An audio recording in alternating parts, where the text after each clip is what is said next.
it's Future Vet and welcome back to my YouTube channel. In today's video, I'm going to be sharing with you guys basic hamster care.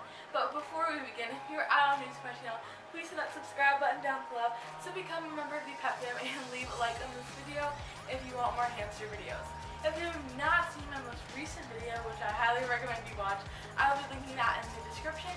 But basically, I got a new hamster and that inspired me to make more hamster videos in the future. And so today's video, I thought I'd make a video about basic hamster care because there are a lot of misconceptions about hamsters, and so I just decided to make a video so I could help address some rumors about hamster care and the common misconceptions and help anyone who wants to get a hamster know exactly what they need. But yeah, let's go ahead and get started. So the first very common misconception about hamsters is their cage size. So you, ideally in the US and Canada, need a hamster cage of at least 450 square inches, and I personally would recommend larger if you can. This right here is a DIY bin cage, and it is 512 square inches, so it is 62 over the minimum.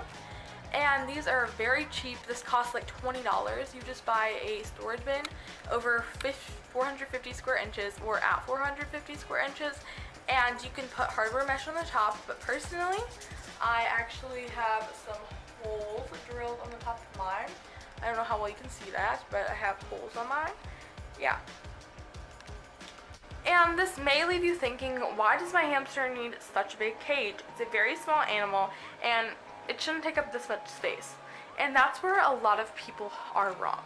Hamsters, although they are not very big, still need plenty of space to move and exercise to live a happy and healthy life. Hamsters need 450 square inches because they are active animals.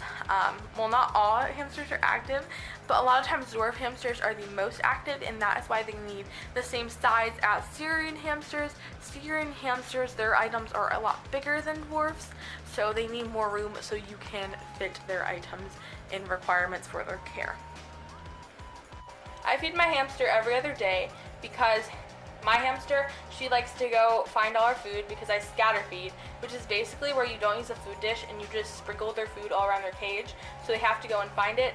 And once she finds all of her food, she goes and takes it to her nest, or her area where she likes to sleep, and hoards it there. So her food's not going to run out, so it's not necessary every time your hamster's bowl gets empty or they don't have food in their cage.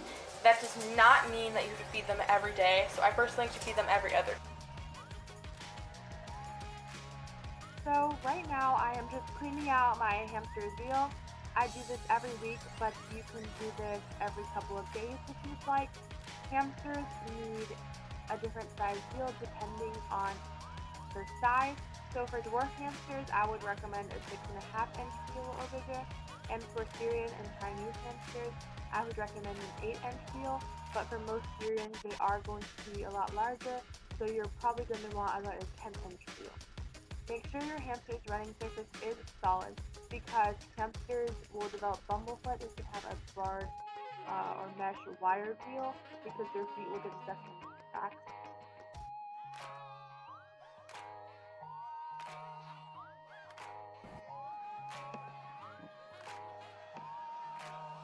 Right now I am just replacing the water, and basically what I'm doing is I just filled it. I do this every couple of days, and I filled it up today with bottled water. I will either use bottled water or filtered water. Right now I kind of got into a panic attack putting stuff back because Bean actually did jump out of her little nesting area, and so I didn't want her to escape or anything to happen to her. I didn't mean to wake her up, but I don't know why she woke up either. So I removed the water bottle because I had a hamster before who tried to escape using a water bottle, and so I did not want that to happen. Right now I am putting a glove on, and I am going to be spot cleaning the enclosure. And so basically what I'm going to be doing is removing any soil bedding out of the enclosure.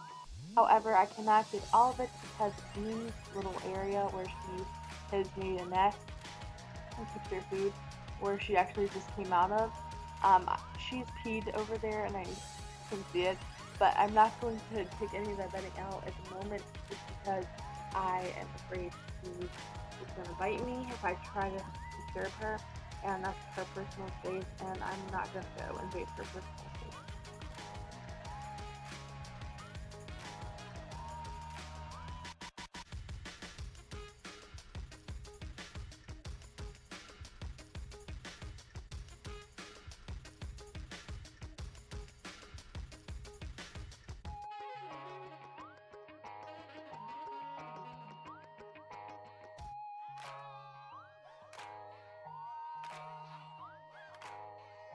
So now we're going to talk about chew toys, and I have a couple in my hand. Beans really likes this one. I'm sorry, Charlie's trying to get it. I'm trying not to let her get this. So you can choose, she's actually really like chewed up. So she really does like this one. It's just a wooden chew. And then I also have some seagrass twist. And it's very important to give your hamster chew toys because their teeth never stop growing, and so you want to make sure that you always provide something for them to chew on. Here I have some paper bedding from Pet Supplies Plus, and basically every hamster obviously needs bedding.